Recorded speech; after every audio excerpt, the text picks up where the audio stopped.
Qué bueno que dijiste tomarla. Bien, Lucy, vamos a empezar. Zaira, buenos días. Si me escuchas, ¿me puedes ver bien? Hola maestra, buenos días. Buenos días, Zaira. Bien, pues vamos a iniciar entonces con nuestra segunda sesión de la materia. Efectivamente, recordarán, Zaira. Lucy, no sé si tuviste oportunidad de ingresar a la plataforma y ver la actividad que se encontraba programada. Sí, profa, sí. Ok. Bien, recuerdan que eran un par de preguntas, ¿no? Vamos a recordar ustedes de cierta manera que en nuestra sesión anterior decíamos, pues efectivamente ustedes en este programa de esta maestría que están cursando, pues se van a topar, me decían ya y me platicaba un poco Zaira en la sesión anterior, las materias que habían llevado, ¿no? En ese sentido, pues decíamos, vamos a particularizar ahora en sistemas jurídicos. ¿Por qué? Pues porque efectivamente necesitamos entender el porqué del contexto de, pues siendo un poco más enfáticos en nuestro sistema jurídico, ¿no? Para entender precisamente la importancia, el procedimiento y ciertas cuestiones de cómo se van a desahogar. Y decíamos, ¿de qué parte esta materia de sistemas jurídicos? Pues efectivamente, o de cierta manera, sabemos cómo lo particularizamos, los sistemas jurídicos tienen una principal función que es precisamente, o el hecho de estudiar este tipo de materias, pues sirve para hacer un análisis comparativo, ¿no? Decíamos, de ahí surge el derecho comparado, que es la comparación precisamente de los sistemas jurídicos que existen en el mundo, ¿no? Hicimos todas los sistemas jurídicos, que son el conjunto de normativas jurídicas que se encuentran regulando en un estado, ¿no? Y de ahí pues se van a dividir en familias jurídicas. México pues precisamente está inspirado nuestro sistema jurídico en esta familia jurídica que es la familia romano-germánico, ¿no? De ahí surge, pues, nuestro sistema jurídico está inspirado en esta familia, ¿no? Entonces decíamos, es importante saber de dónde viene la inspiración de nuestro sistema jurídico. ¿Para qué? Para conocer su origen, para conocer dónde da su fundamento, ¿no? En ese entendido, pues precisamente recordarán también que hubo una serie de preguntas que en este momento, con el afán de unificar los criterios, vamos a llevar a cabo su revisión, motivo por el cual les pido que pues vayamos participando en la medida de lo que ustedes me pudieron escribir. Recuerden, el hecho de que hagamos este tipo de actividades no es, ¿no? Para que ustedes se estresen, se tensen, no, sino que, ¿para qué? Para que podamos unificar estos criterios. ¿Por qué? Porque recuerden que tenemos un examen final, ¿no? Y ese examen final, pues precisamente el hecho de que unifiquemos estos criterios, pues nos va a ayudar precisamente a qué, a que tengan pues un resultado más acertado, ¿no? Entonces decíamos, de esas preguntas, ténganlas a la mano, tengan su actividad, las tienen ya a la mano, Lucy, las tienen, Zaira. Profa. Sí, dime, Lucy. Sí, sí, tengo a la mano. Sí, Zaira, ¿también? Sí, sí le tengo a la mano. Muy bien. Entonces, en ese entendido, la primera pregunta de nuestra actividad era tres elementos o caracteres que fundamenten la utilidad de la comparación, es decir, ¿por qué es importante la corporación? Zaira, dime una de tus respuestas. ¿Por qué es importante la comparación?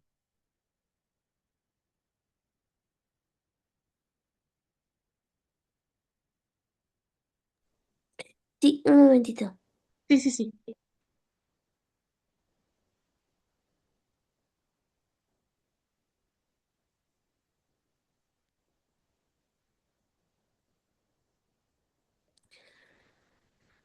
Puse que es para examinar los principios del sistema legal nacional. Ujú, perfecto, muy bien, Lucy. ¿Alguna de tus respuestas?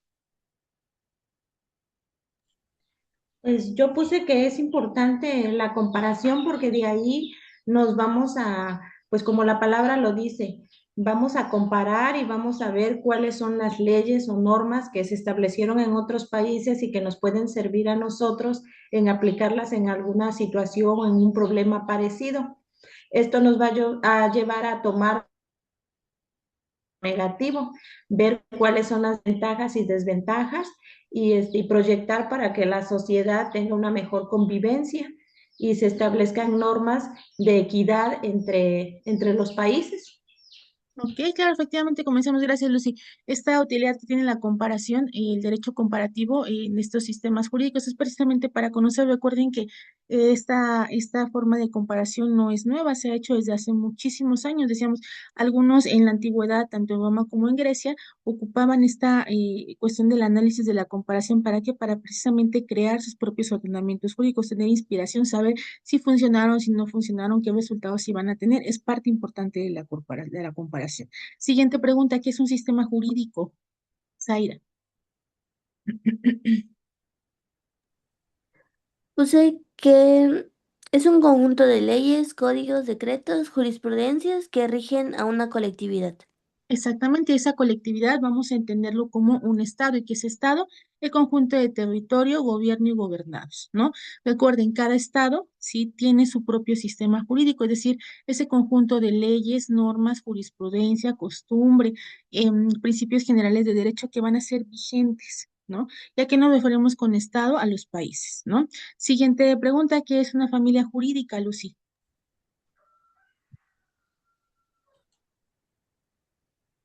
Yo puse que las familias jurídicas es el conjunto de sistemas institucionales que comparten determinadas características,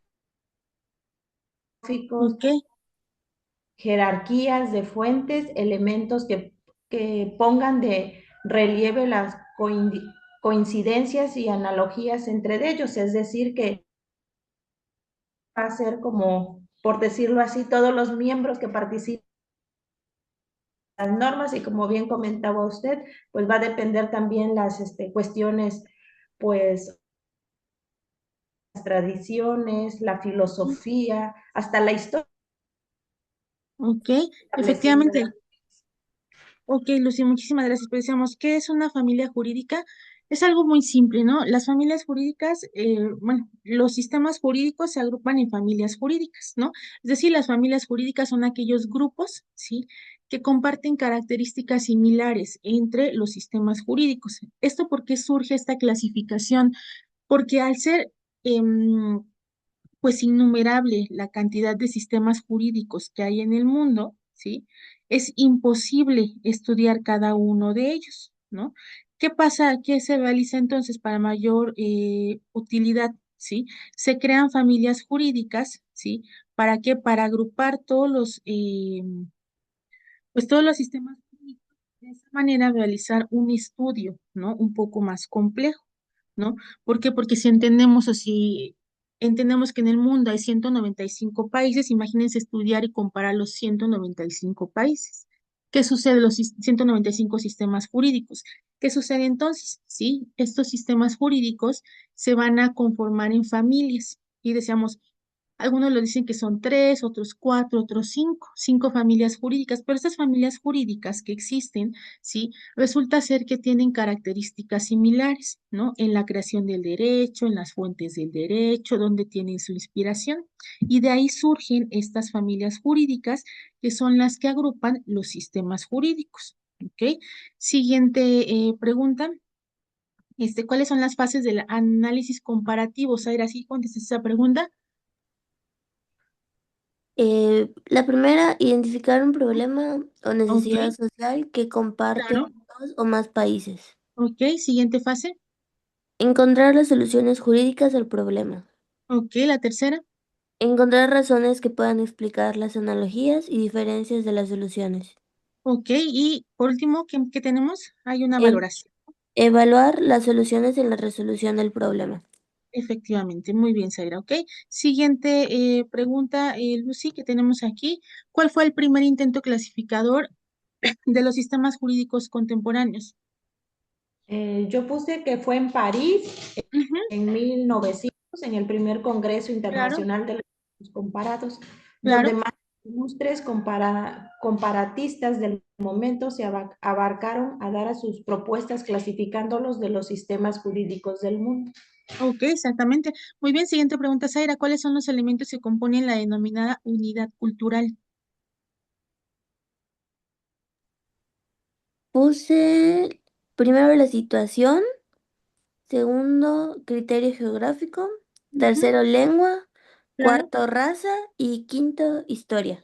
Claro, todo aquello que conforma la cultura, la lengua, las tradiciones, la historia, la religión, todo eso es la unidad cultural. Recuerden que la unidad cultural fue alguno de los primeros intentos clasificadores de los sistemas jurídicos. Sin embargo, pues no resultó de mayor utilidad y por eso se fue avanzando hasta crear otro tipo de clasificación, ¿no? Y de ahí surge la lista de las familias jurídicas, ¿no? ¿Cuáles son esas familias jurídicas, Lucy, que nosotros analizábamos en nuestra sesión pasada? La familia jurídica romana germánica, la familia jurídica, la familia jurídica socialista, la familia jurídica religiosa y híbrido o mixto. ¿Ok? Sí, esas son las familias. ¿Y por qué maneja un mapa mundi? Porque decían, bueno, ahorita hoy en la sesión lo vamos a ver. Les voy a mostrar un mapa, ¿no? De cómo es que todos los sistemas jurídicos de los países, ¿no? Están divididos en estas familias jurídicas, ¿no? Por eso se llama mapa mundi. ¿Por qué? Porque todos los países, sí, los 195, tienen un sistema jurídico, ¿no? Y ese sistema jurídico pertenece a una familia jurídica, ¿no? Y por último, Zaira, ¿qué es un sistema híbrido o mixto?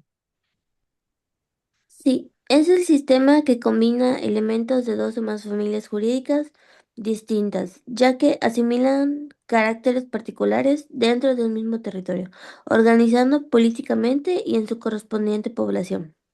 Ok, perfecto, Sara, muchísimas gracias. Muy bien.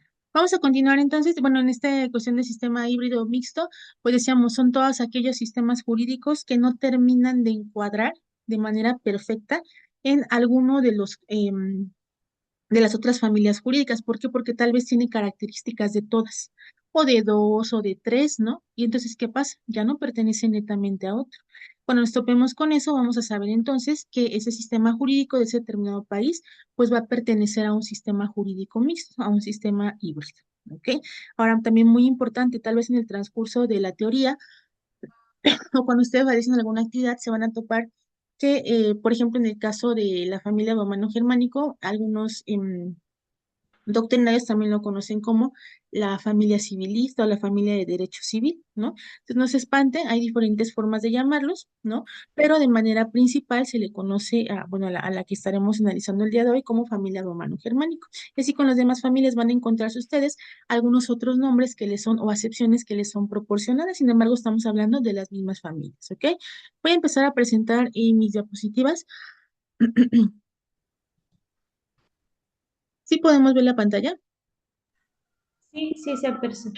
Bien, pues vamos a iniciar entonces y decíamos, ya nos decíamos cuáles son las familias jurídicas, dentro de las cuales se encuentran agrupados los sistemas jurídicos. Vamos a iniciar precisamente con lo que es la familia romano-germánico. ¿Por qué es importante? ¿Por qué vamos a hablar tan extensamente de este sistema, de esta familia?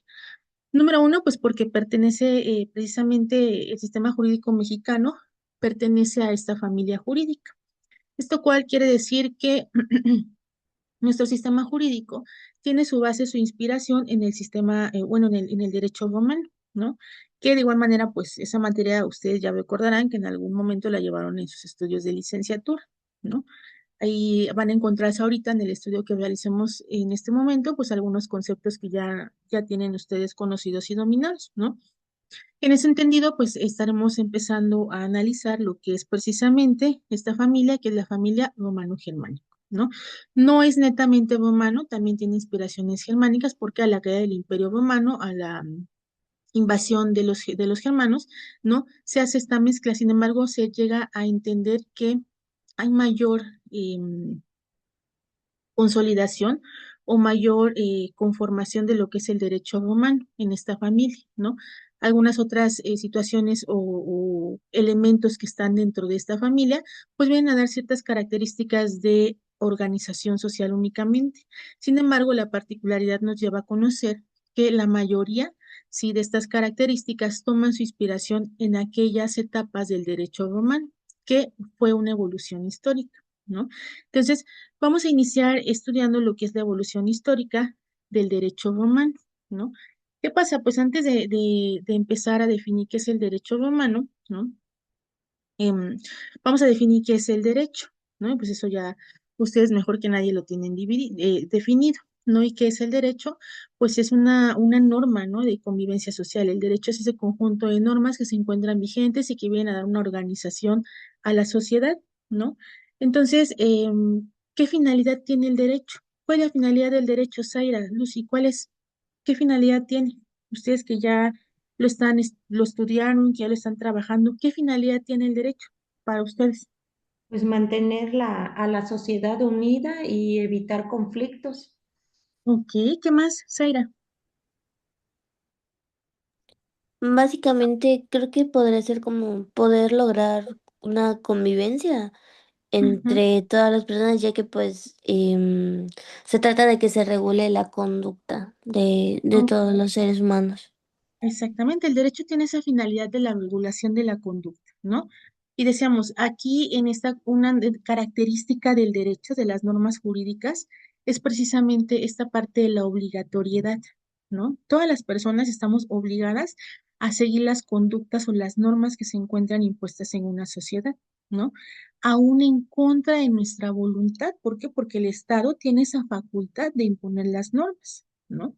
Entonces, si bien es cierto, como dice Lucy, la finalidad del derecho, pues es esa convivencia pacífica, evitar conflictos, sí, es una finalidad. Pero ¿qué pasa cuando ya hay conflictos? ¿Qué pasa cuando ya hay disputas? ¿Qué pasa cuando ya no hay una zona convivencia? Cuando entre las personas surgen diferencias, ¿no? Cuando hay una violentación de derechos, de cualquier materia. ¿Qué pasa? Se tiene que acudir ante un órgano jurisdiccional para solicitar, ¿sí? Sean restituidos esos derechos, ¿no? Pues el derecho precisamente es este conjunto de normas, pautas, reglas o normas de comportamiento, sí, que vienen a ser determinadas por un sistema político, es decir, son dadas por este órgano o las autoridades que tienen facultad para hacerlo, ¿no? Y precisamente esas normas de derecho van a ser vigentes, ¿sí? En la época de la historia en la cual existe. Estamos hablando de un derecho positivo. ¿Qué es el derecho positivo? Aquel derecho que se encuentra vigente, que es aplicable en determinado contexto, ¿no? Entonces ya definimos lo que es el derecho, ¿no? Ahora bien, nosotros, atendiendo un poco a lo que es el derecho romano, y esto sí es muy importante que lo atiendan por ahí, ¿no? Desde la perspectiva del derecho romano, ¿sí? De los estudios, de los tratados que han existido desde hace mucho tiempo, sí podemos entender cuatro concepciones del derecho, ¿no? El primero, ¿no? Que el derecho es un derecho objetivo, ¿sí? O lo que es en derecho, en latín, la norma genti. ¿Qué es el derecho objetivo o norma genti? ¿Sí? Ese conjunto de normas jurídicas que van a regular la convivencia de la sociedad, ¿sí? Y se van a imponer a la conducta humana de una forma coactiva. ¿Qué es la coacción? ¿Sí? El hecho de que, aún en contra de la voluntad, las personas tienen que cumplir las normas jurídicas y el Estado está facultado para hacer cumplir esas normas aún en contra, ¿sí? De la voluntad de las personas. ¿Por qué? Porque él tiene esa potestad. Estamos hablando de una relación de supra-subordinación. Nosotros estamos subordinados a esa autoridad que es supra, ¿no? Ellos son quienes tienen el poder y efectivamente son quienes pueden exigir de forma coactiva el cumplimiento de las normas. Entonces, desde el punto de vista, una definición como derecho objetivo, el derecho va a ser ese conjunto de normas jurídicas que regulan la convivencia en sociedad y se imponen a una conducta humana de manera coactiva. Una siguiente definición del derecho, otra perspectiva, ¿sí? Imagínenlo ustedes como eh, pues diferentes, no acepciones, pero diferentes concepciones acerca del derecho, porque no es una sola, es atendiendo precisamente a los diferentes vértices que tiene, ¿no? El derecho subjetivo, o lo que en latín es el facultis agendi, ¿no?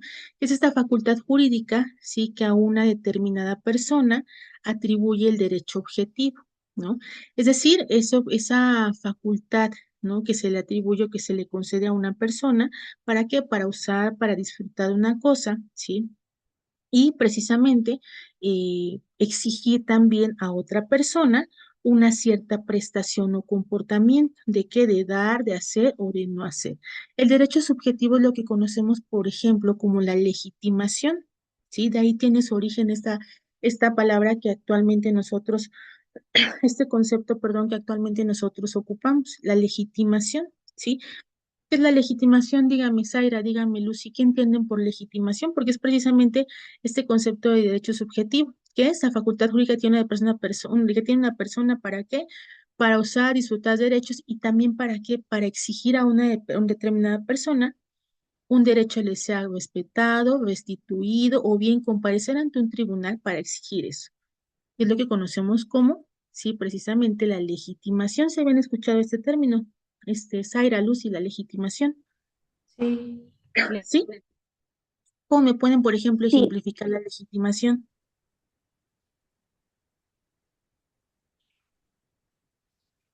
¿Cómo lo entienden?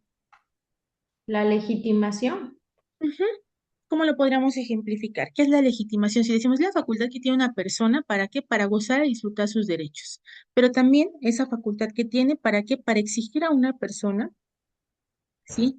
Una prestación para hacer, no hacer o para la restitución de un derecho. Es la legitimación, claramente. ¿Cómo la podríamos nosotros ejemplificar?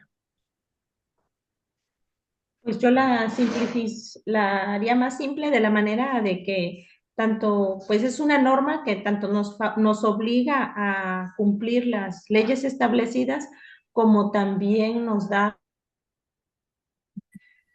para exigir nuestro. Ok, Lucy. Se corta un poco tu comunicación, pero sí alcanzan a escuchar las ideas principales. Zaira, ¿tú cómo podrías ejemplificar la legitimación? sí, podría ser como, por ejemplo, una persona que tuvo algún problema Ujú, que esté afectando uno de sus derechos principales y ujú. pues esa persona tiene el derecho de poder demandar para exigir lo que ella debe de obtener como por parte del derecho. Exactamente, ¿no? En cualquier materia, por ejemplo, materia civil, materia familiar, pues esa facultad que tienen las personas, ¿no? Al ser titular de un derecho, ¿sí? Ahí está lo primero, tiene que gozarlo. Pero ¿qué pasa si es menoscabado, si es trascabado por alguien más? Tiene también la facultad de comparecer ante una autoridad. ¿Por qué? Porque al ser el titular, también le sucede a él la facultad de que de comparecer para la exigencia, ¿no? Y eso desde el derecho romano, sí lo conocíamos como derecho subjetivo, lo que es la facultas agendi, ¿no? Esa facultad que tenían de gozar, disfrutar, pero también de exigir el cumplimiento, ¿no? Otra concepción es el derecho positivo, ¿no? Es el derecho objetivo y subjetivo vigente, ¿sí? O actual, es decir, aquel que se aplica efectivamente en una sociedad determinada. Lo que les decía, que es el derecho positivo, actualmente lo podemos entender, ¿no? Un ejemplo, todo lo que es el derecho, por ejemplo, el sustantivo, el derecho adjetivo, ¿no? Todo lo que le da fondo y forma a los procedimientos en cualquiera de las materias que se encuentre vigente. Por ejemplo, en materia civil, materia familiar, un código civil, un código de procedimientos, ya sea el que se encuentre vigente el Estado o bien si el Estado ya adoptó el código de procedimientos en materia civil en el ámbito federal, ¿no? Todo eso va a ser el derecho positivo, el derecho que se encuentra vigente, ¿no? Tanto el que le da forma como el que le da el fondo, ¿no? Otra característica u otra acepción es el derecho histórico, ¿no? Es el derecho del pasado, ¿no? Que el jurista actual puede estudiar o puede analizar, pero no se puede aplicar, ¿no? El derecho histórico, pues no es un derecho vigente, ¿no? Es como ahorita podemos estudiar constituciones pasadas dentro de lo que es el constitucionalismo mexicano, la evolución de algunas leyes, ¿no? Cómo han funcionado, cómo se han abrogado, derogado, pero ya no podemos aplicarlas. ¿Por qué? Porque ya no son parte del derecho positivo. Es meramente un derecho histórico que se puede estudiar, pero ya no se puede ocupar, ¿no? Ahora bien, ¿qué vamos a entender como el derecho romano, ¿no? Que únicamente esta idea, pues únicamente es para unificar este criterio que tenemos, porque evidentemente ustedes ya llevaron esta materia, ¿no? El derecho romano es todo aquel ordenamiento jurídico, sí, que estuvo vigente, que rigió, que le dio orden al pueblo romano desde el siglo VIII antes de Cristo hasta el siglo VI después de Cristo. Muy importante, ya sabrán ustedes que en la línea del tiempo de la historia, ¿no? El suceso que marca el antes y el después se particulariza como el nacimiento de Cristo, ¿no? Viene así antes de Cristo, nacimiento de Cristo, después de Cristo, ¿no? Y va, por ejemplo, en deceso 300, 200, 100, nacimiento de Cristo, y ahí ya va en ascenso, decremento, nacimiento y ascenso, ¿no? Es como la línea del tiempo en la cual nosotros tenemos que medir. pues precisamente los siglos de la historia en cualquier estudio que se realice, ¿no? Entonces, el derecho romano estuvo vigente precisamente en el pueblo romano desde el siglo 8 antes de Cristo hasta el siglo 6 después de Cristo. Estamos hablando por ahí de 754 antes de Cristo y el 565 después de Cristo, ¿no? La máxima expresión del derecho romano, sí, o el gran monumento jurídico del derecho romano, es el Corpus Juris Civilis, sí, que de aquí en adelante si llegan a encontrar estas letras C y C, estamos hablando del Corpus Juris Civilis, ¿no? Que ustedes sabrán lo mandó compilar Justiniano, ¿no? Este emperador romano lo mandó a compilar, ¿sí? Sin embargo, sí, con Justiniano no concluye el derecho romano, ¿no? Porque vuelve a surgir, ¿no? De manera esplendorosa a partir del siglo XII, ¿sí? En lo que se le viene a conocer como el Renacimiento, ¿sí? Jurídico medieval, ¿sí? Que va a influir precisamente esta etapa, ¿sí? En los códigos civiles vigentes, ¿sí?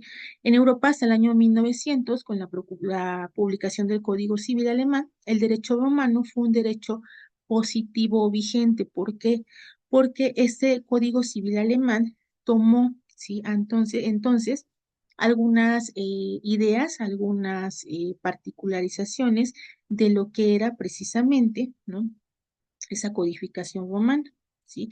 Y entonces, a partir de que se retoman estas ideas, que se toman estas particularizaciones, pierde esa codificación la característica del derecho histórico, porque ya no solo se ocupó para estudiarlo, sino que se hicieron suyos algunas ideas y algunos preceptos, convirtiéndolo entonces en derecho positivo o derecho vigente, ¿no?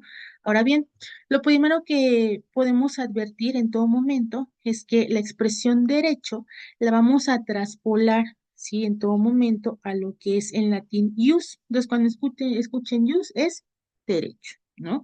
Y entonces, esta concepción, este análisis de lo que es el ius, de lo que es el derecho, va a variar ¿de qué? De conformidad con las épocas históricas, ¿sí? Del pueblo romano, ¿no? Ahora bien, ¿cuáles son estas épocas históricas del derecho romano, ¿no? Y ojo con esto, aquí sí ya empiecen a tomar sus apuntes, notas, porque esta es la evolución histórica, ¿sí? ¿De qué? Precisamente, ¿no? Del derecho romano, de esta evolución histórica de lo que es la normativa romana, ¿no? En primer momento, sí, los historiadores empiezan a dividirlo en lo que es la época arcaica, ¿no? Coincide entonces con la época del sistema político de la monarquía y primeros momentos de la república, ¿no? Ya pasa de la monarquía, que era el poder depositado en un soberano, a lo que era la república, que ya estaban, por ejemplo, con lo que conocían ellos como un senado, diferentes personas, ¿no? Que eran las que organizaban y las que ostentaban el poder, ¿no? Esta república o esta época arcaica va desde el siglo VIII antes de Cristo, ¿sí? Donde estaba vigente esta parte, este sistema de organización que era la monarquía, ¿sí? Hasta el inicio de la república, ¿no? Esta transición que se da en esta forma de gobierno, ¿sí? Pero es hasta los primeros momentos de la república que son por ahí, ¿sí? De precisamente el siglo V antes de Cristo, ¿no? Y en concreto, ¿sí? En esta época arcaica podemos nosotros identificarla como ese periodo en el cual se da la publicación de la ley de las 12 tablas. Se habían escuchado ustedes de la ley de las 12 tablas, ¿no? Es precisamente una parte que viene en lo que es el derecho romano, ¿no? Pues precisamente las 12 tablas, ¿sí? Es una particularización de lo que es la época arcaica en el derecho romano, en esta evolución histórica, ¿no? Esta ley de las 12 tablas es una fusión entre lo que es el ius y lo que es el fas, la norma jurídica y la norma religiosa, ¿no?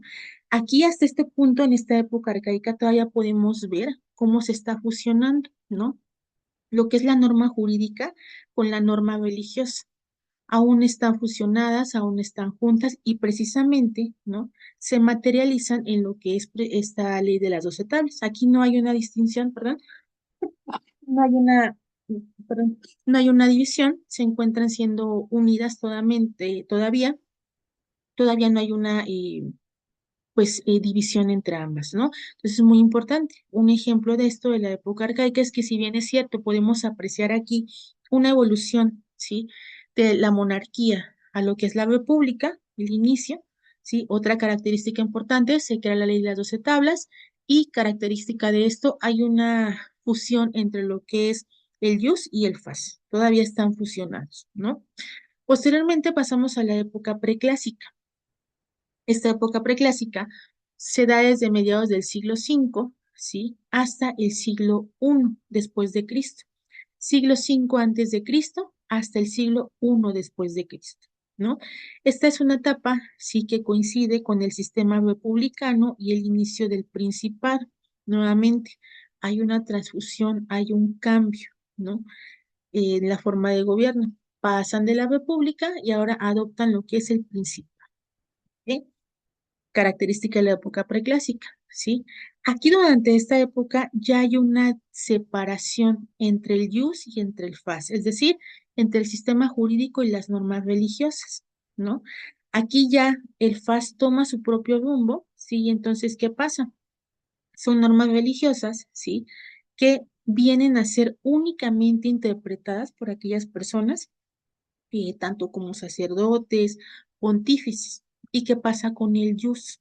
¿Sí? El yus también toma su rumbo porque se separan y entonces se convierte en normas meramente jurídicas que van a ser únicamente interpretadas por los juristas, ¿sí? Nada más. Ya no hay una división aquí, ya no hay, perdón, una fusión. Aquí ya está dividido el ius, el fas. Aquí en esta época se da la transición de la república al principado, ¿sí? Y decíamos, durante esta época aparecen distintas ramas del ius, ¿sí? Distintas ramas del derecho. Dada ya esta especialización del ius, esta separación que se da del fas, empiezan a surgir entonces durante la época preclásica diferentes ramas del derecho, ¿no? La primera es el jus quirentium o jus civil, ¿no? Que es el derecho aplicable solo a los quirintes. ¿Quiénes son los quirintes? Pues los habitantes del pueblo romano, ¿sí? El derecho de gente, el derecho de personal jus civil, ¿no? Únicamente era aplicado a los derechos, a los ciudadanos romanos, ¿no? También otra clasificación del derecho es el jus honorarium, ¿no? Que es un derecho desarrollado por el pretor urbano.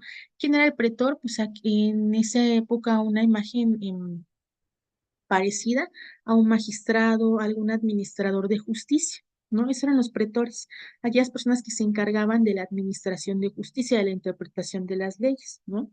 Entonces, el jus honorarium era ese derecho desarrollado por un pretor urbano, ¿sí? Y posteriormente, en el año 241 a 240 antes de Cristo, y recuerden por qué ven así los años, ¿no? Antes de Cristo, pues los años van en decremento. Nacimiento de Cristo, ahora sí van en aumento, ¿no? Entonces, del año 241 a 240 antes de Cristo, ¿no? También por un pretor peregrino, ¿no? La diferencia entre lo que es el jus honorarium y el jus civile, sí se puede apreciar, ¿sí? Desde diferentes puntos de vista, ¿no? ¿Cuáles son? ¿Sí? Son diferentes porque uno es el jus civile y otro es el jus honorarium. ¿Cuál es la diferencia? Primero, el ámbito de la aplicación. El jus civile se aplicaba a todo, o bueno, en todo el Imperio Romano, y el jus honorarium, donde estuviera ejerciendo sus funciones el pretor, es decir, donde estuviera establecido, ¿no?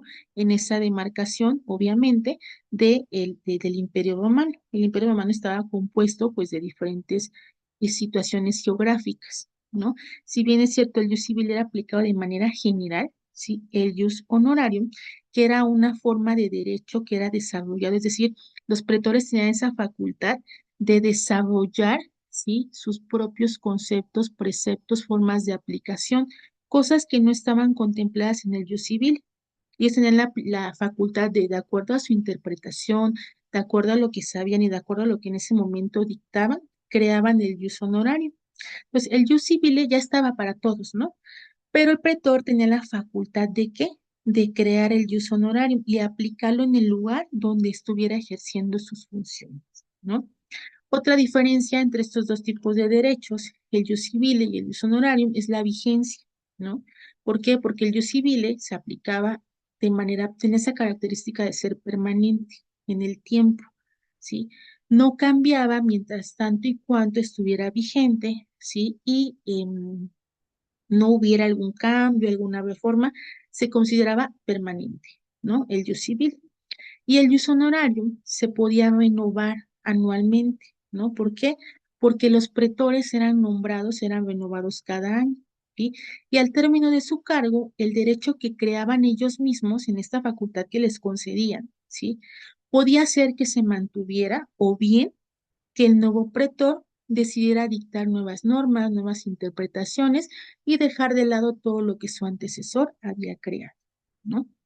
Otra característica diferente entre el ius civile y el ius honorario, ¿sí? Es la supremacía. El ius honorario, al ser un derecho creado, interpretado o dado por un pretor, era meramente complementario, ¿sí? Y el ius civile, ¿sí? No podía ser contradecido por el ius honorario. Estamos hablando de aquí que el que tenía la supremacía era el ius civile, ¿sí? Porque el ius honorarium, ese derecho que era creado por el pretor, no podía contradecir esa supremacía que estaba precisamente, ¿sí? Acotada en lo que era el ius civil, ¿sí? No se podía, todo lo que el pretor dictaba, decía, aplicaba, ordenaba, ¿sí? Tenía que encuadrarse a lo que estaba en el ius civil, ¿sí? Por ejemplo, lo podemos comparar con un ejemplo de lo que es actualmente la supremacía constitucional, ¿no? En eso consistía en ese momento esta característica de el ius civile y el ius honorario, ¿no? Ahora bien, también estaba lo que era el ius gentium, ¿no? ¿Qué es el ius gentium? Es un conjunto de velas aplicables a las relaciones entre pueblos diferentes, ¿no? Aquí lo tenemos, ¿no? Este ius gentium, decíamos, bueno, el ius civile regulaba a todas las personas del Imperio Romano, ¿no? Contraposición al ius civile es el ius gentium.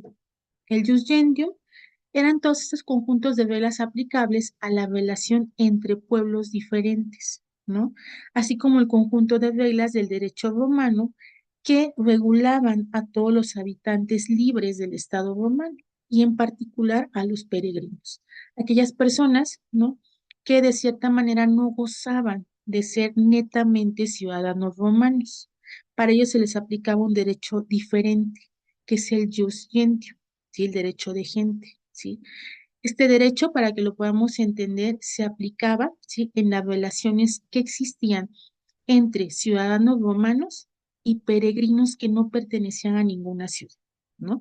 Mientras que el derecho, el ius civile era para los que eran meramente romanos, pero el derecho de gente regulaba esas relaciones que se daban entre los romanos y personas que no gozaban de ser netamente romanos, ¿sí? Si entendemos esta parte, Zaira, si entendemos, Lucy, esta situación, Sí, todo claro. ¿sí? Ok, otra forma de clasificación del derecho, del derecho romano que se da en esta época, es el jus scriptum y el jus non scriptum, ¿no? Que pues evidentemente es el derecho que es escrito y el que no lo es, ¿no? En las instituciones o en las institutas de Justiniano, sí, se establece ya una diferenciación entre lo que es el derecho escrito y el derecho no escrito, ¿no? Se va a entender por derecho escrito, ¿sí? El que está contemplado en la ley, ¿sí? Los plebiscitos, los senadoconsultos y a partir de épocas posteriores, ¿sí? Las constituciones imperiales, todo aquello que hay una constancia, que ya está escrito, que está materializado, ¿sí? Y se entiende entonces por derecho no escrito aquel que procede del uso de costumbres, ¿no? Transmitidas de generación en generación. Las costumbres no se encuentran escritas. Si bien es cierto, la costumbre es una fuente o de derecho, ¿sí? Y desde su concepción, la costumbre es aquello que no está escrito, ¿no? Son aquellas situaciones, actos o hechos, ¿no? Que son transmitidas de generación a generación, ¿sí? De manera que la existencia de esto, del derecho no escrito o el derecho non scriptum, va a depender que efectivamente se lleve a cabo un uso cotidiano, ¿no? Y que evidentemente se le tenga el respeto, es decir, que son tradiciones, son costumbres que se van transmitiendo, pero que las personas todavía lleven a cabo, ¿no? En las primeras etapas históricas, sí, a la costumbre se le tenía el término de mos, ¿no? Que era pues trasladado de latín mores, ¿no? Mayorum, las costumbres que eran mantenidas de generación a generación, ¿no? Pero a partir del periodo posclásico, que es el que estamos analizando, se le determina con otra acepción, con otro término, que es consuetud, ¿no? Para indicar a la costumbre como derecho no escrito, ¿no? O lo que también conocemos como el derecho consuetudinario, ¿no? Y sabrán ustedes que el derecho consuetudinario es aquel, ¿no? Que si bien es cierto, no se encuentra escrito, ¿no? Pero se encuentra siendo replicado por usos y costumbres, ¿no? Actualmente vemos, por ejemplo, si analizamos nuestro contexto mexicano, que en algunas poblaciones, en algunos espacios geográficos, aún converge esta forma, ¿no? El hecho de respetar usos y costumbres de las personas. Es un derecho consuetudinario. No está escrito, ¿no? Pero son costumbres que se han, pues, heredado de generación en generación. Cumple con el requisito de que las personas aún no hacen parte de su vida, aún no respetan, entonces es un derecho consuetudinario aquel que no es escrito, ¿no? Otra división del derecho es el jus publicum y el jus privatum, ¿no? Aunque esta distinción del jus publicum, el derecho público, o jus privatum, derecho privado, se puede apreciar en fuentes de la época republicana, ¿no?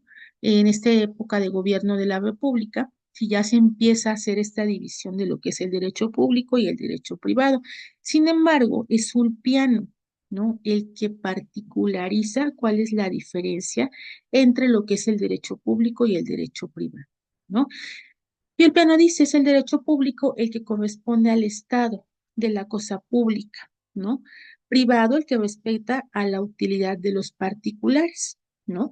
Y vemos aquí, ¿no? Ya tenemos la primera división del derecho, jus público, jus privado, derecho público, derecho privado, ¿no? Sabemos que actualmente, pues al menos en nuestro contexto mexicano, si bien es cierto, por pertenecer a esta familia jurídica, tenemos las primeras formas de división, que fue derecho público, derecho privado, para hay una tercera, ¿no? Que se da a partir del siglo XIX, resultado de las pugnas sociales. Pero vemos aquí cómo es la primera parte, jus público, jus privado. Díganme ustedes, ¿cómo pueden definir el derecho público? ¿Qué es el derecho público y cuáles son las ramas que conforman el derecho público? Los escucho, Zaira, Lucy.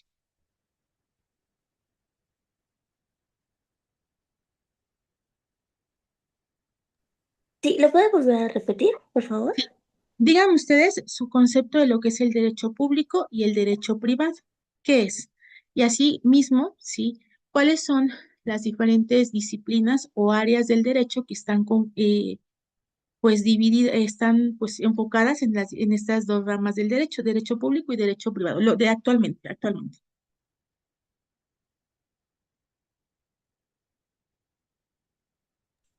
Pues para mí el derecho público va a ser aquel que se va a ocupar de proteger los intereses de los derechos del Estado y de la sociedad en general.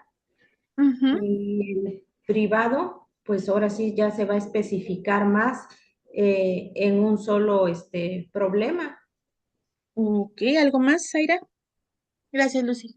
Sí, para mí el derecho público es el que regula las relaciones de lo que va a intervenir en el Estado, pero como una Ujú, autoridad. Como exacto. esto puede ser el derecho constitucional, penal, fiscal y el derecho privado. A diferencia de este, va a regular las relaciones entre particulares en un plano de igualdad jurídica, como lo puede ser el derecho mercantil, que es uno de los mejores ejemplos para poner en derecho privado. Ok, muy bien, gracias. Pues efectivamente esta parte o esta primera división del derecho que surge de lo que es el derecho romano, si derecho público, pues todas esas normas de derecho que van o donde interviene el Estado, pero como ente regulador, ¿no? Derecho privado, pues es aquel conjunto de normas que va a regir la relación entre particulares, ¿no? Entre personas que se encuentran en una misma jerarquía.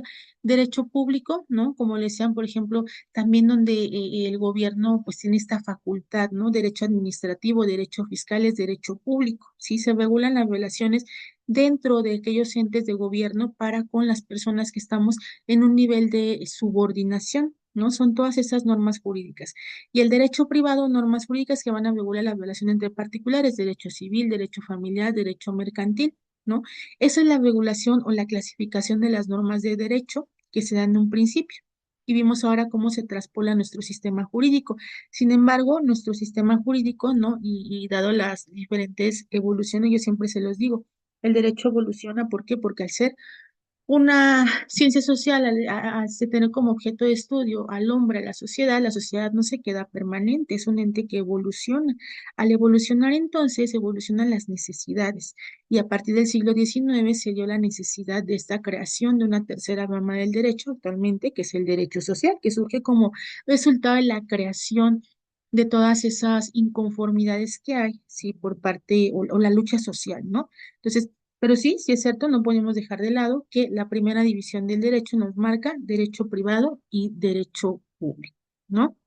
Otra división del derecho humano, sí, en aquella época, es el jus natural, el derecho natural, ¿no? Que de acuerdo a lo que nos dice el jurista Paulo, es todo aquello que siempre es bueno y es justo, ¿no? Ese derecho natural que es inherente a la personalidad humana, es un derecho ideal, ¿sí?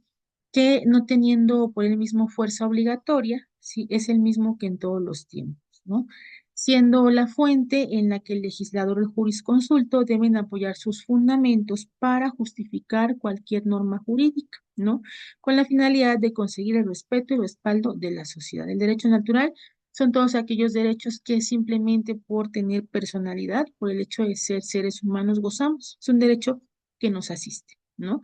No es algo que nos sea reconocido, que nos sea otorgado, que nos sea regalado, simplemente que es inherente a nuestra personalidad, ¿no? Tenemos otra, también otra clasificación que es el jus communis, ¿no? Que es un derecho de aplicación general que está identificado como un derecho objetivo, ¿no? O bien como un derecho público, el jus público, ¿no? Que fue una clasificación del derecho romano en aquella época. Otra clasificación es el jus singular, ¿no? Que este derecho fue creado, fue introducido por razones de utilidad particular. ¿Por qué? De acuerdo a situaciones de apreciación de las circunstancias concurrentes contra la razón general, ¿sí?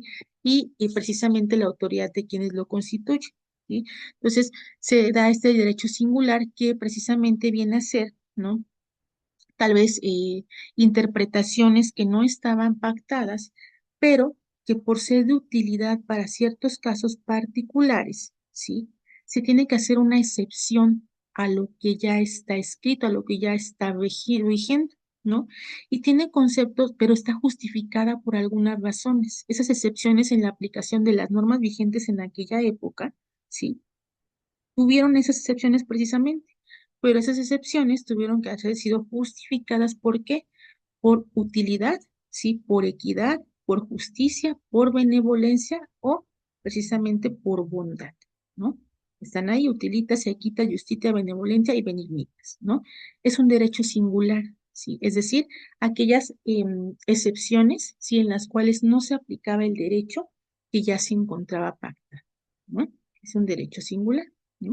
Ahora, posteriormente a esa época preclásica, vamos a avanzar a lo que es la época clásica, ¿sí? De lo que es el derecho romano, esta situación del sistema jurídico, ¿no? Esta época clásica, ¿sí? Comprende este periódico histórico-político, ¿sí? Que inicia, ¿no? Decíamos, con la época del Principado, ¿sí?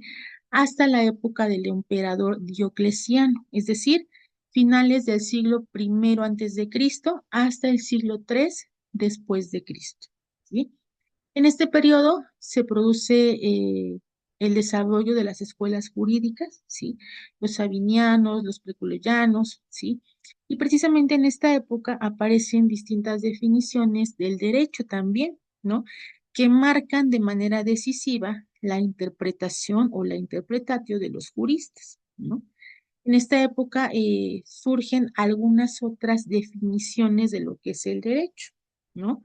Estamos hablando de definiciones, no de clasificación. Por ejemplo, en esta época Celso, ¿no? Nos dice ars boni ateki, ¿qué es el derecho? El arte de lo bueno y lo justo o equitativo.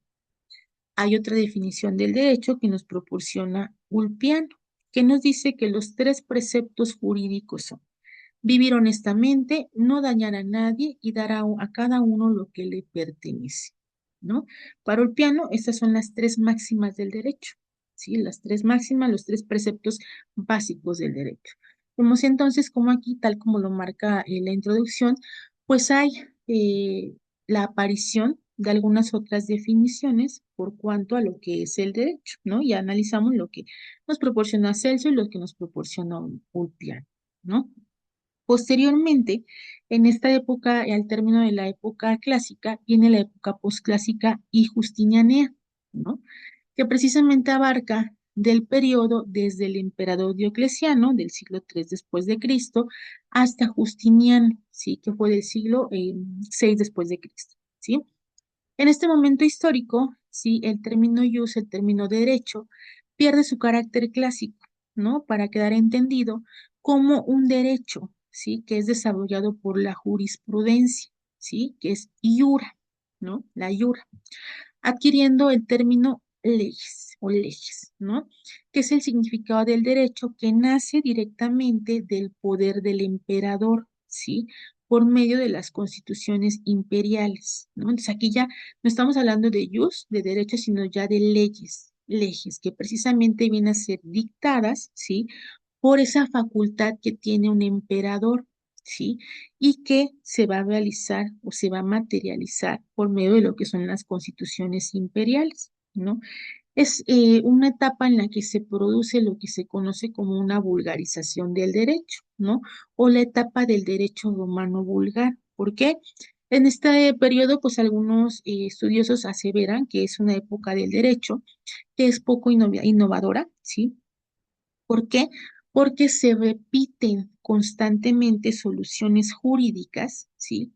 Que ya habían sido creadas en la época clásica. Es decir, aquí no hay innovación. Aquí únicamente se llega a hacer o aplicar lo que ya se había realizado en una época previa. Pero aquí por conducto ya de la materialización de constituciones que le dan esa facultad precisamente al emperador, ¿sí? Y entonces, en esta época, ¿sí? Es la época final, ¿sí? O la etapa final de esta época, concluye con lo que es el periodo justinianeo, ¿sí? Por deberse al emperador Justiniano, ¿sí? La elaboración del Corpus Juris Civilis, ¿no? Como decía el CIC, ¿sí? Y posibilitando que tras la caída del Imperio Romano, ¿sí? Este cuerpo legislativo, el Corpus Juris Civilis, ¿sí?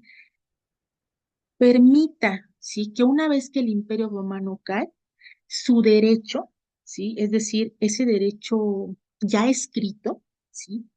Pueda perpetuarse a través del tiempo, ¿no? Y se va a convertir precisamente en la base de los ordenamientos jurídicos actuales, ¿no? Justiniano, si bien es cierto, manda a realizar esta compilación para pasar ya a un derecho escrito, ¿sí? Es precisamente en esta época posclásica, ¿sí?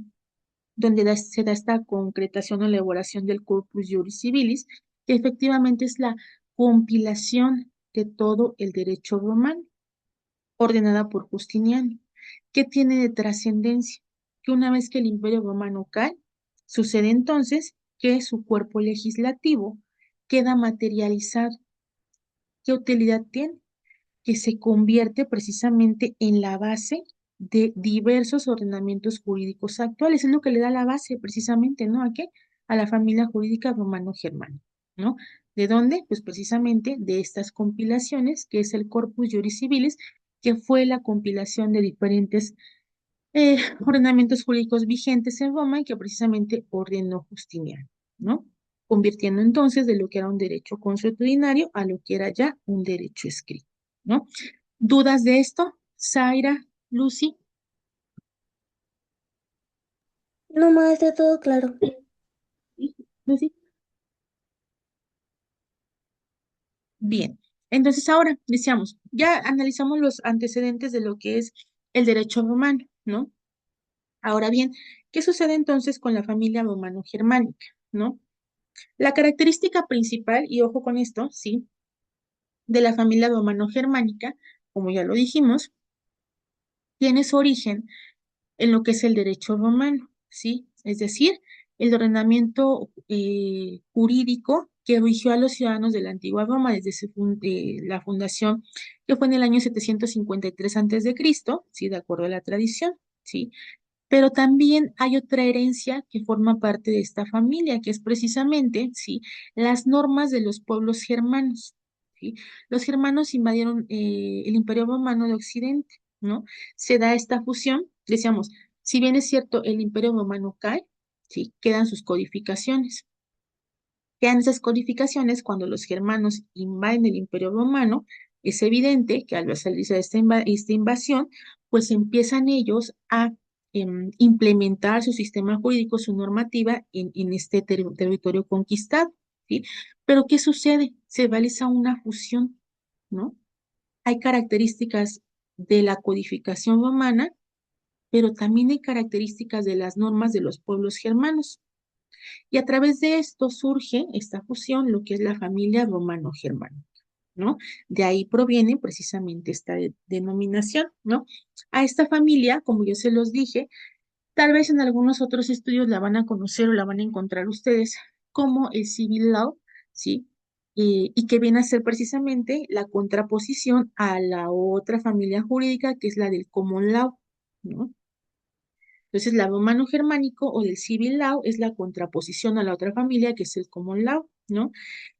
A esta familia jurídica romano-germánico también se le suele denominar europeo continental, ¿no? En contraposición al sistema europeo insular, ¿no? O del Reino Unido, la Gran Bretaña, ¿no?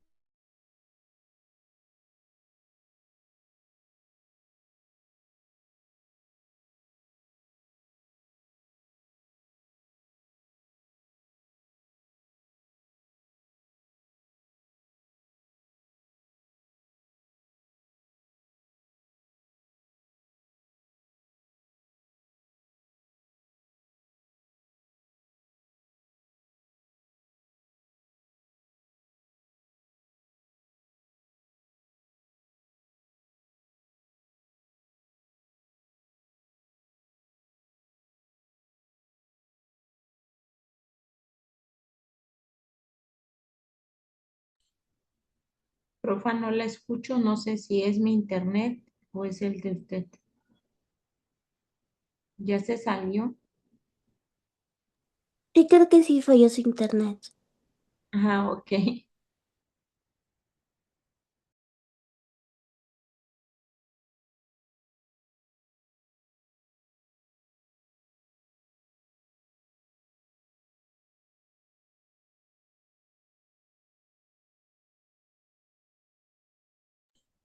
¿Qué tal hace frío donde vive Zaira? Pues ahora no hay mucho. O sea, en esta época debería haber más frío, pero últimamente no hay nada. Hay un poquito más de calor. Ay, qué bueno, porque si no deja trabajar, como es zona cañera, luego no se Ujú. presta para quemar. Ah, ¿usted dónde vive?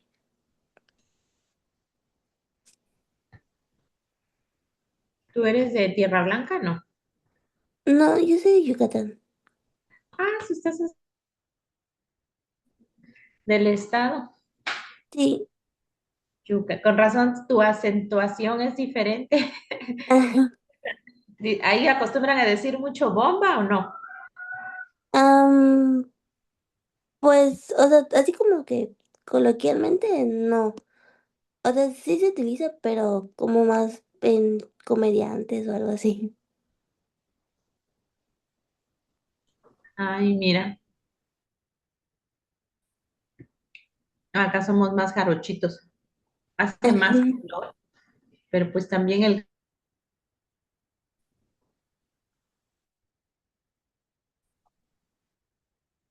Te oyes que eres bien jovencita. ¿Cuántos años tienes? Ah, acabo de cumplir 22. Ay, estás jovencita. Ajá.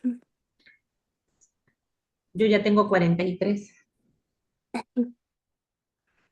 Ya soy más madura.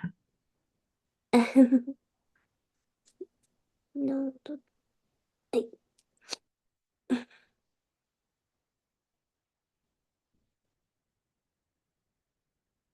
Y así, ¿usted qué maestría está estudiando? Estoy en la maestría estoy en la y amparos. Ah, igual, eso estoy estudiando.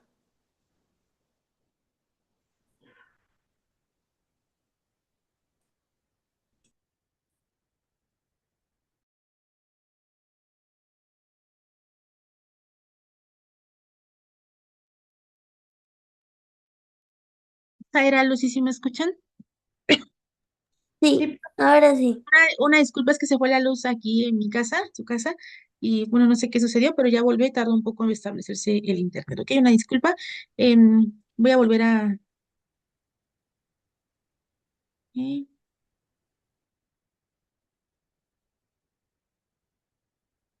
bien,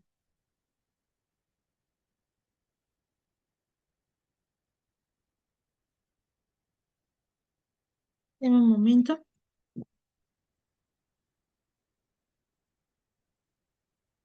Si pueden ver la presentación, nada más coméntenme. Sí, sí se ve. ¿Qué se la ven?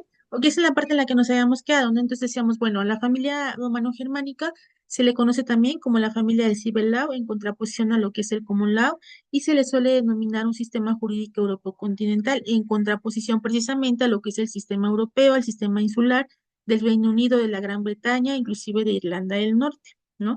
Decíamos otras denominaciones precisamente que ustedes van a encontrar referente a esta familia jurídica, son la familia romano-canónico, ¿no? También se le conoce de esa manera y también se denomina como grupo francés, ¿no? Esta denominación precisamente va a ser precisamente pues fundamentada, ¿no? Por los italianos, ¿no? También se le conoce como romano cristiano, ¿por qué? Por los orígenes romanos y la inspiración cristiana que caracteriza al grupo de derechos que nosotros vamos a encontrar en esta familia jurídica y también la vamos a poder encontrar como un sistema neorrománico, ¿no? Entonces son diferentes acepciones o diferentes términos bajo los cuales ustedes van a conocer o van a encontrar lo que es la familia jurídica romano-germánica, ¿no? Bien, la creación de la familia romano-germánica está vinculada con el Renacimiento, ¿no? Que se da entre los siglos XII y XIII. ¿Qué quiero decir con esto? La familia romano-germánica o su creación no se da con el nacimiento, o no se da en esa época en la que se da el derecho romano, el imperio romano no. Esta clasificación es una clasificación meramente doctrinal. ¿A qué me refiero? Con fines de estudio, ¿no? Esto quiere decir entonces que esta clasificación, esta familia, surge por ahí del siglo XII y XIII en el occidente europeo, ¿no? Cuando con el renacimiento de las ciudades y del comercio, ¿sí? La sociedad llegó a pensar que tenía únicamente el derecho, ¿sí? O podía garantizar el orden y la seguridad que permite el progreso, ¿no? Se llega a pensar entonces que el derecho, sí, es decir, todas las normas jurídicas, son la única forma de garantizar el orden y la seguridad que van a permitir el progreso, ¿no? Ahora bien, en consecuencia, esta idea de una sociedad fundada en la caridad cristiana pierde la fuerza, ¿no? Y la propia iglesia, ¿no? Distingue entre la sociedad religiosa de fieles y la sociedad laica, ¿no? A partir del Renacimiento se empieza a desarrollar un derecho privado canónico, ¿no? Según René David, sí, religión y moral dejaron de confundirse con el orden civil. Hasta antes de esto, pues se pensaba que únicamente las normas religiosas eran las que daban orden a una sociedad, ¿no? A partir de este Renacimiento, pues ya hay una distinción, ¿no? Entre lo que es el derecho y lo que son las normas religiosas, ¿no? Y entonces, si al derecho se le reconoce una función propia, ¿no? Y una autonomía, que en sucesivo van a ser las características de la civilización occidental, ¿no? Es decir, una separación entre lo que es la iglesia y lo que es el Estado, ¿no? Posteriormente, dada esta importancia que se empieza a dilucidar del derecho, ¿sí? Hay una preeminencia de la enseñanza del derecho romano sobre la enseñanza de los derechos nacionales, ¿no? Y esta preeminencia se da hasta el siglo XIX, ¿no? Una de las consecuencias de la enseñanza del derecho romano en las universidades es precisamente la aparición de varias escuelas, y estas escuelas que pues son caracterizadas, ¿por qué? Por tener fines y métodos propios, ¿no? Una de las primeras escuelas fue la escuela de los glosadores, ¿no? Los glosadores tenían como propósito, ¿sí? Encontrar y explicar el sentido originario de las leyes romanas, ¿no? Este movimiento o el movimiento comienza con Irnerius, ¿sí? Un monje, ¿sí? Que enseñaba artes liberales, ¿sí? Y él se dedicó precisamente a hacer comentarios y a hacer anotaciones, a hacer estudios marginales, es decir, al margen de de los tratados, ¿sí? Acerca de las denominaciones y glosas de la obra jurídica de Justiniano, ¿no? Entonces, ¿para qué hace estos estudios, estas anotaciones marginales? Para empezar precisamente el estudio y sobre todo que sea enseñado en las universidades, ¿no? Después tenemos que las colonias españolas, las portuguesas, las francesas y las holandesas, ¿sí? De América, establecidas en países prácticamente deshabitados, ¿sí? O cuya civilización por su ubicación geográfica estaba destinada a desaparecer, recibieron de manera natural las concepciones jurídicas de la familia romano-germánica, ¿sí? Ya sea porque tal vez fueron invadidos, porque fueron conquistados por pueblos que en ese momento mantenían esos sistemas jurídicos que pertenecían a esa familia y por eso la recibieron, ¿sí?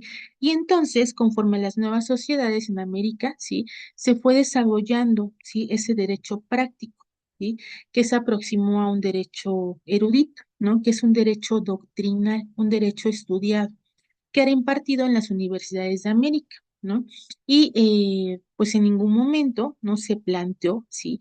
Alguna cuestión que repudiara esta cuestión tradicional de la forma de enseñanza del derecho y de cómo se estaba enseñando ese sistema jurídico y sobre todo, ¿no? Que era un derecho que era acogido por los países, ¿no?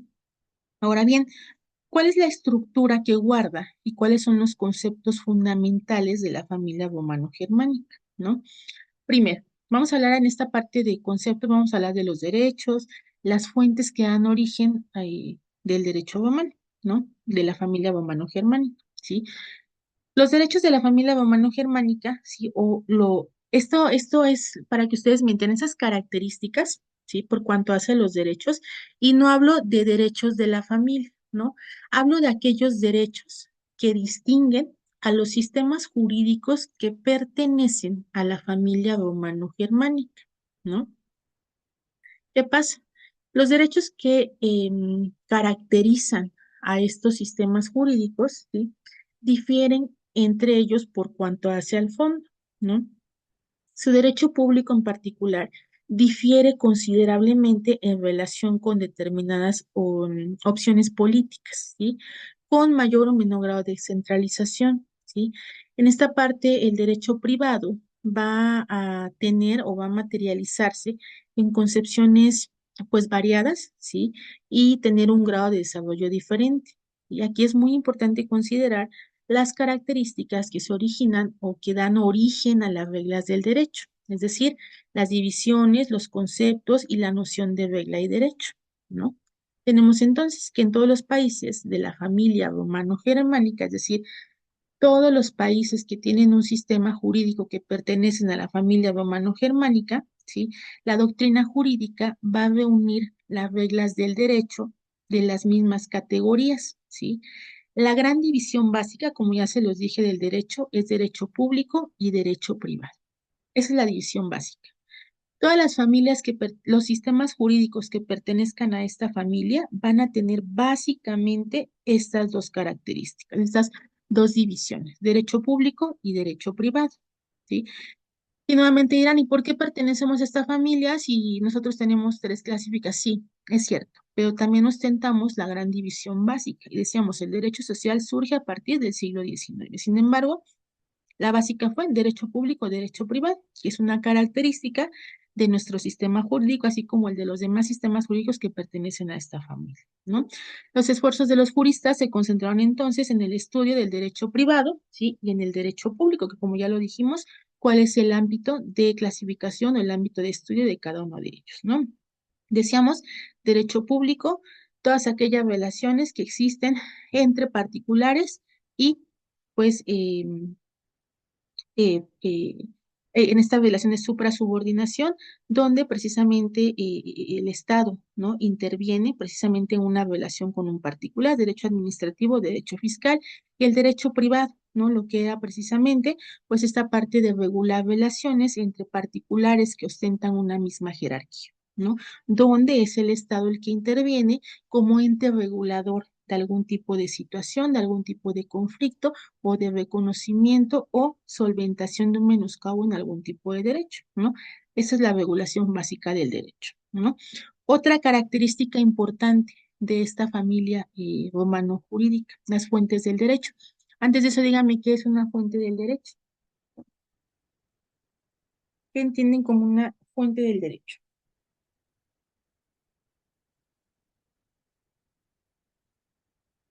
Lucy, Am, Zaira. sí, básicamente son las formas que crean y se manifiestan para poder, como que complementar algunas normas jurídicas. Ujú, ok, esta fuente del derecho es todo aquello que da origen a las normas jurídicas, ¿no? Entonces tenemos que en los países pertenecientes a la familia romano-germánico, la ley, en su acepción, pues más lato sensu, más adjetiva, en amplio sentido, ¿sí? Em, es la fuente, ¿sí? Primordial del derecho. La propia ley es la fuente primordial del derecho, ¿sí? Característica del sistema jurídico, es un sistema escrito, ¿sí? Todos los países que pertenecen a esta familia son países escritos, ¿sí? Los juristas, ante todo, intentan descubrir reglas, intentan descubrir disposiciones de derecho a partir de textos legislativos, ¿sí? O reglamentos que emanan de un poder legislativo, o bien de las autoridades gubernamentales o administrativas, ¿sí? En la práctica, pues actualmente, si nadie va a sostener que la ley sea la única forma o fuente de derecho, ¿sí?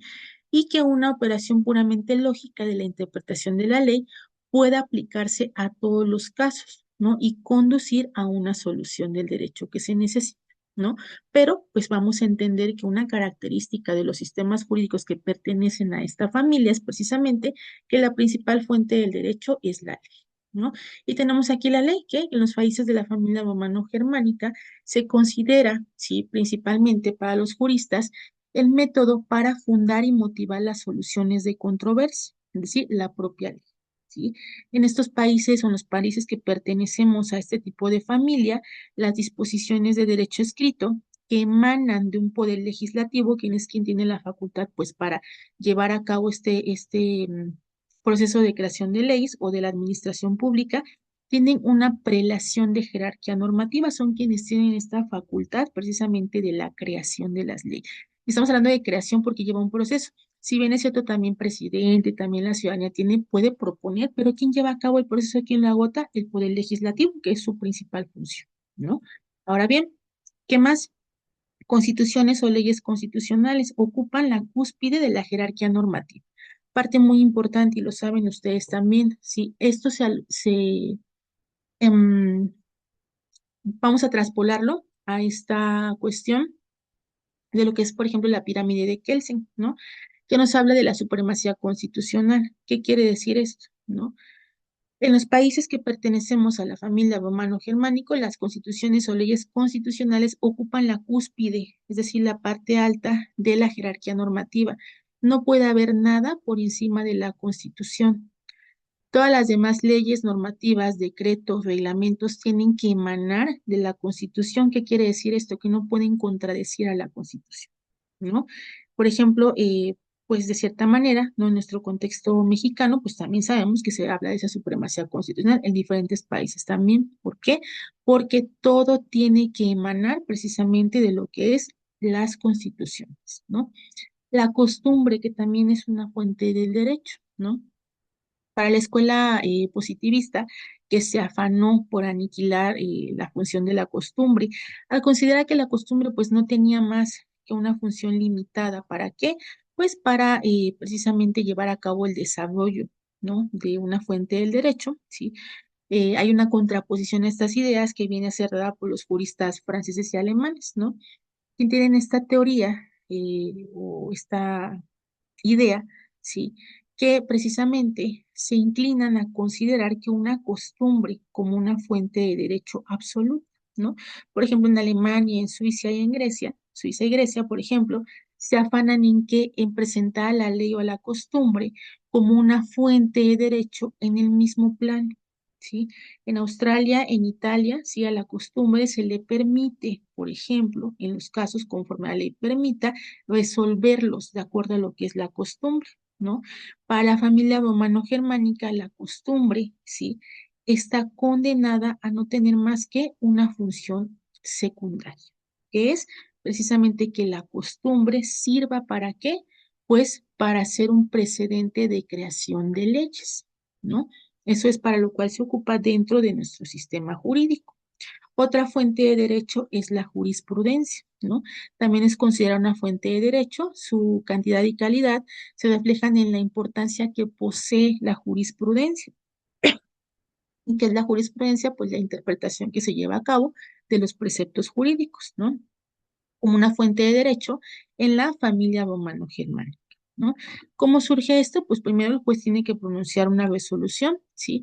Para la familia romano-germánica, la aseveración de la jurisprudencia no es una fuente de derecho que pudiera parecer inexacta. Sin embargo, expresa de cierta manera, ¿sí? Que viene a ser precisamente ocupada para crear, ¿sí? No se puede ocupar la jurisprudencia para resolver diferentes asuntos, pero sí, ¿no? Porque se puede aplicar este adagio que dice, ¿no? Non exemplis sed legium judicantum et, que quiere decir que debemos juzgar no por ejemplos, sino por leyes. Pues vamos a ocupar la jurisprudencia como una fuente del derecho. ¿Sí? En México, desde 1981, la Constitución prevé expresamente si la doctrina legal, es decir, se requiere de 5 resoluciones consecutivas. ¿Para qué? Para que se reconozca el carácter preponderantemente obligatorio, ¿no? Recuerden, la jurisprudencia es ese criterio de interpretación que se tiene sobre la aplicación de una ley.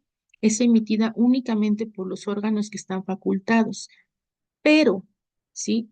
Cuando hay alguna laguna, alguna cuestión que todavía que no se haya aplicado, que todavía se necesite ese criterio de las personas que están facultadas para eso, ¿sí? Emiten jurisprudencia. Pero el hecho de emitir una jurisprudencia no quiere decir que sea aplicada esa jurisprudencia en todos los casos, ¿sí? La ley prevé que tienen que ser 5 resoluciones, ¿sí? Consecutivas. ¿Para qué? Para que entonces esas jurisprudencias, ¿sí? Que se dictaron, ahora sí, sean obligatorias y se puedan aplicar, ¿sí? En los demás casos que vayan surgiendo, ¿no? Es también una fuente del derecho. Y la doctrina, ¿no? ¿Qué es la doctrina? Pues durante mucho tiempo la doctrina fue una parte fundamental del derecho de la familia romano-germánico, ¿no? Una fuente muy importante del derecho, ¿sí? Y precisamente, ¿sí? Únicamente dictada por los juristas, ¿no? Es precisamente todos estos estudios que hay, sí, referente al derecho, es una parte, sí, de creación importante del derecho, ¿no? Pero no puede ser considerada como la doctrina para resolver algún tipo de asunto, ¿no? Únicamente va a ser precisamente y va a tener una importancia capital. ¿Por qué? Porque va a crear o va a ser importante en diversos países para que como un instrumento de trabajo de los juristas, ¿sí? Como un soporte que se pueda dar algún tipo de resolución, pero la doctrina no va a servir, bueno, no es que no sirva, sino que no va a ser ocupada para resolver en algún caso de discrepancia, pero sí para dar soporte, ¿sí? A diferentes instrumentos de trabajo que tienen los juristas o en todo caso impartidores de justicia, ¿no? Y como les hablaba yo en un principio, este es un mapa mundi de las familias jurídicas. ¿Sí lo pueden ver, Zaira y Lucy? Sí, sí Sí, se sí ve. se puede ver. Ustedes pueden ver aquí en la parte que está marcada con color rojo, es la familia romano-germánica, ¿no? Pueden ver ahí entonces cuáles son los países que están comprendiendo o que su sistema jurídico está agrupado, ¿sí? En esta familia jurídica. Decíamos entonces, si en el mundo, ¿no? Hay 119 países, ¿sí? Agrupados pues, en diferentes continentes por cuestiones geográficas, ¿sí? Hagan una asimilación, ¿no? Los países por cuestiones geográficas se clasifican ¿en qué? En continentes, ¿no?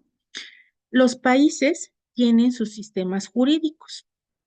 Esos países y sus sistemas jurídicos, es decir, sus normas jurídicas, se encuentran agrupadas, ¿sí? Para su estudio comparativo en familias jurídicas, ¿no? Y aquí lo podemos ver la clara ejemplificación. Lo que estamos estudiando ahorita es la familia romano-germánico y esos países que se encuentran marcados en color rojo son los países que por su sistema jurídico pertenecen a la familia romano-germánico o neorrománica, ¿no? Como lo pueden ver ahí en la pantalla. Son esos países, ¿ok? Ahora bien, para terminar y como actividad que se va a quedar programada para la siguiente sesión, de acuerdo a lo que vimos el día de hoy en clase, van a elaborar ustedes una línea del tiempo de la evolución histórica de Roma, ¿sí? Pero recuerden, vimos nosotros la evolución histórica, ¿sí? Por cuánto hace a la normativa, ¿sí? No otra cosa, no vayan a buscar ustedes no, de acuerdo a lo que vimos ahora. Esa evolución, ¿sí? Tanto el arcaico, el preclásico, el clásico y el posclásico, ¿sí? De la evolución, por cuánto hace la normativa jurídica en Roma. Van a hacer ustedes una línea del tiempo, me van a poner de qué siglo a qué siglo y ideas claves, ¿no? ¿Por qué se caracteriza cada una de esas etapas? No copien todo, solamente palabras o conceptos clave, ¿no? Y de igual manera van a notar ustedes, ¿sí? ¿Cuáles son las características fundamentales de la familia romano-germánica, ¿no? Ya está el espacio habilitado en su plataforma, de igual manera ya está el material en su plataforma, ¿sí? Para que ustedes puedan realizar esta actividad. ¿Sí está claro, Zaira? ¿Está claro, Lucy? Sí, maestra, una duda. Dime. La línea del tiempo es solamente de la evolución histórica de Roma, ¿no? De ahorita, es la evolución histórica, pero acuérdate que estamos viendo la organización jurídica, ¿sí? Ok, ok, No, ok. no estamos viendo ahorita estamos viendo esto, aquí está. Tal vez me faltó Sí, sí, especificar. sí. Se los voy a hacer, ¿no? La Sí, evolución histórica, ¿no? La ok, época esa arcaica, parte. época preclásica. Por ejemplo, en la clásica, ¿qué me van a citar? Ah, las diferencias de derecho, no surge no me pongan en qué consiste cada derecho, ¿no? Se da Ujú. la creación de las diferentes ramas del derecho, yo civilio, honorarium, derecho de gente, el derecho escrito, privado, el derecho natural, derecho común, derecho singular. Después viene la época clásica, ¿qué suceso hay en esta época clásica? ¿Qué pasa en la época posclásica y justiniana? Eso es, ¿no? Conceptos claves acerca de cada periodo de la evolución que nosotros estudiamos el día de hoy. Ok, ok, está ¿Alguna bien. otra duda, Lucy? Perfecto, No, pues ya está, ¿sí? Muy bien, pues ya está habilitado entonces en la plataforma la actividad, ya está el material, no sé si tengan alguna otra cuestión, alguna otra duda, comentario que quisieran agregar. Por mi parte no hay otra duda. Ok, Sara, muchísimas gracias. Bien, Lucy, ¿algo más? su clase. Mande, Lucy. No digo que estuvo bien su Ok, clase. perfecto, Lucy, muchísimas gracias. Pues no habiendo alguna otra cuestión que agregar, por mi parte es cuanto. Les agradezco mucho la presencia, la participación. Una disculpa por la falla, pero nos estamos viendo en la siguiente sesión y cualquier duda quedo al pendiente. Que tengan un excelente día, Zaira, Lucy. Igualmente, maestra, muchas gracias. Hasta luego.